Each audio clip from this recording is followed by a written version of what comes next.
Let me tell you something, Pack Nation. I am standing in my kitchen right now, and I just got power back about 2 hours ago. 2 hours ago.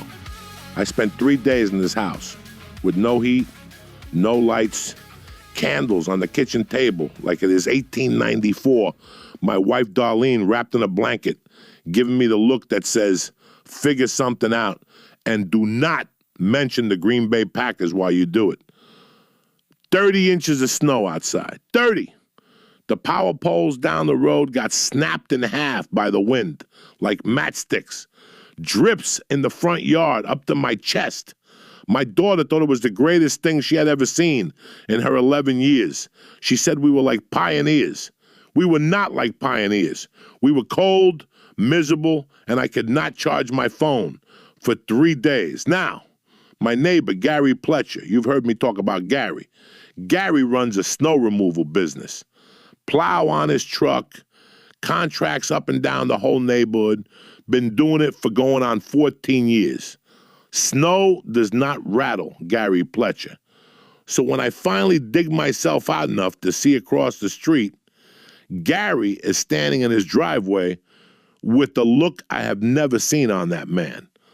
I holler over, Gary, you believe this?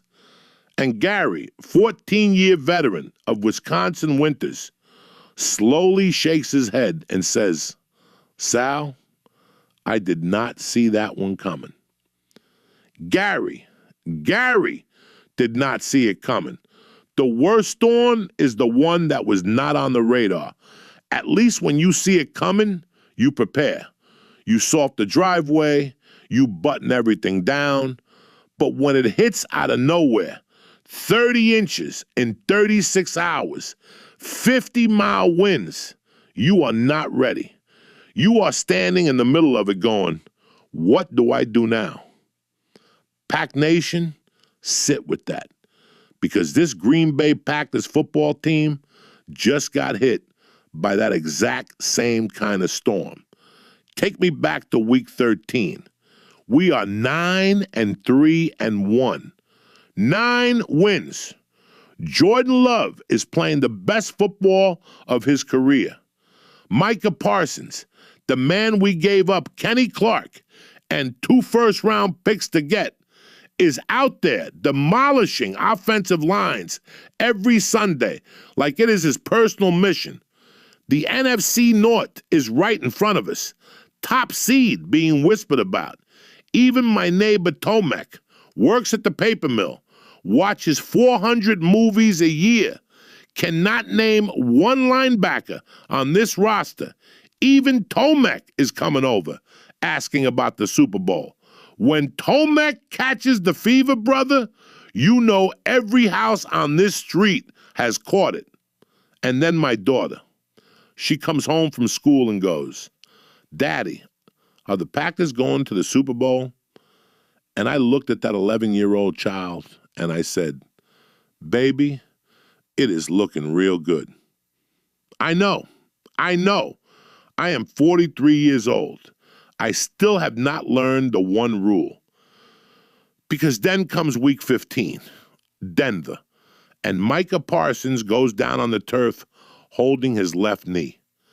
Every single Packers fan in this country felt it at the exact same moment. ACL. Left knee, done. Everything we traded away. Every chip we put on the table to have that man healthy in January. One play in Denver in December, gone. And then 5 straight losses. 5 in a row. We crawled into the playoffs as the 7th seed. Darlene stopped watching games with me by week 16. She would walk through the room, glance at the TV, glance at me on the couch, and keep walking. Not a word, just quiet acknowledgement that this was happening and she wanted no part of it. And then, Chicago, wild card round, the Bears. We were up 21-3 at halftime. I am texting Beer Cheese Benny, going, Benny, this thing is cooked. Let us talk about the divisional round. And Benny sends me a dancing bear emoji. We were celebrating.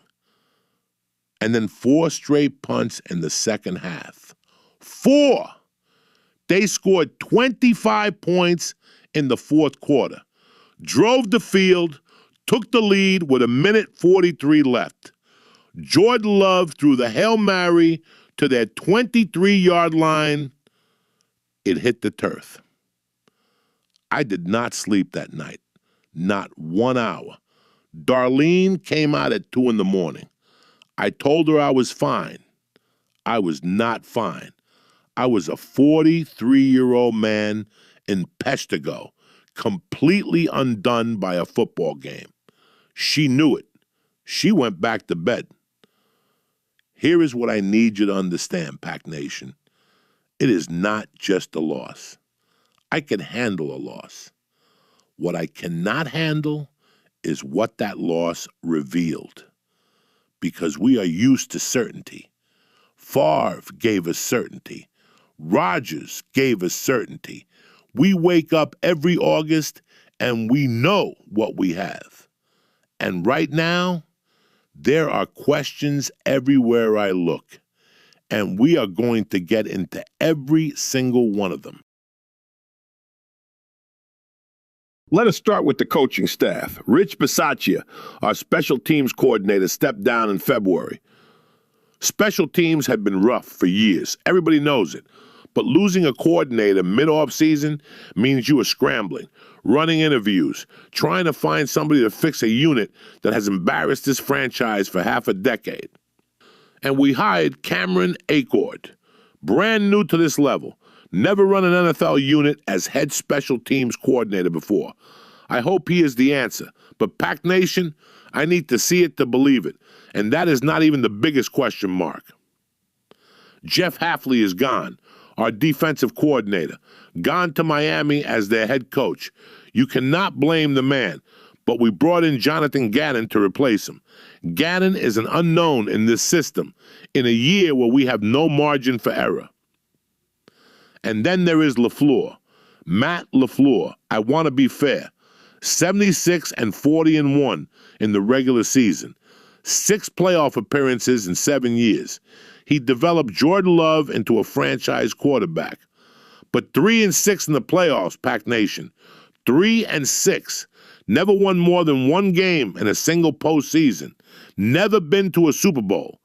The last 2 years in December and January combined, 3-9. They gave LaFleur the extension.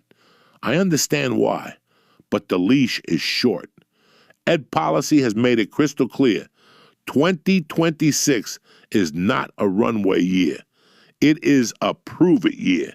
You go one and done again, I do not know what happens. And that uncertainty is the storm from inside the house with no power.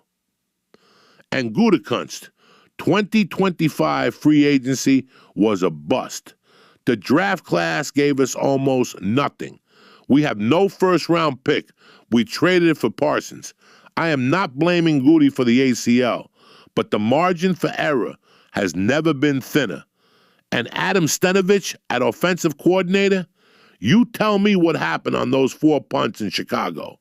That is a question that needs answering. And Luke Buckus on the offensive line has things to account for after that line fell apart when we needed it most.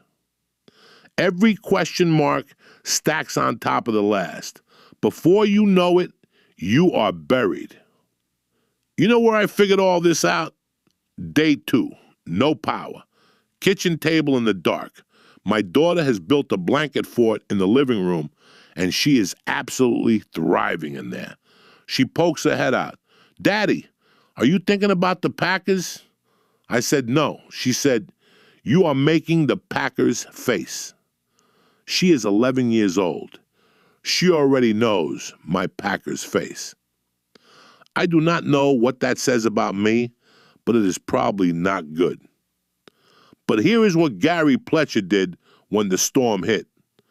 The morning after the worst of it, I finally get over to Gary's driveway. Man has been up 36 hours straight. His eyes look like two raisins pushed into bread dough, salt crust up to his knees. But Gary is out there. Plow on the truck, driveway clear, half the neighborhood done. I said, Gary, why are you not inside? And Gary looked at me, dead serious, and he said, Sal, the snow did not ask me if I was ready, so I do not get to ask it either. Pack Nation, the snow did not ask us if we were ready. Questions about LaFleur did not ask. Questions about Gutekunst in the draft did not ask. New defensive coordinator, first-time special teams coordinator, no first-round pick, and a 5-game losing streak burned into our memory. The storm did not wait. But we do not cower in the house. We are Green Bay Packers fans. We are Peshtigo, Wisconsin people. We survived Favre leaving. We survived Rodgers leaving. We built something real from nothing. We have seen storms before. We are still here. So you do what Gary does. You grab the shovel. You do not ask the storm for permission. You do not sit in the dark feeling sorry for yourself. And I say that as a man who literally did exactly that for 3 days. I am the cautionary tale, not the role model. But eventually, you go outside. You pick up the shovel. LaFleur has to grab his. Gutekunst has to grab his. Gannon, Acord, Stedovich, Butkus, every single one of these Jaguars goes outside and gets to work. Jordan Love is ready. This roster is one of the best in this league when healthy. You just have to clear the path. Pack Nation, subscribe to the show. Leave us a review. Tell somebody about the Packernet podcast. We are out here every week, shovel in hand, because we love this team too much to walk away. You do not let the storm win. This is Big Sal from Peshtigo, Wisconsin. The power is back on, and I am going back outside to finish my driveway. Go, Pack, go!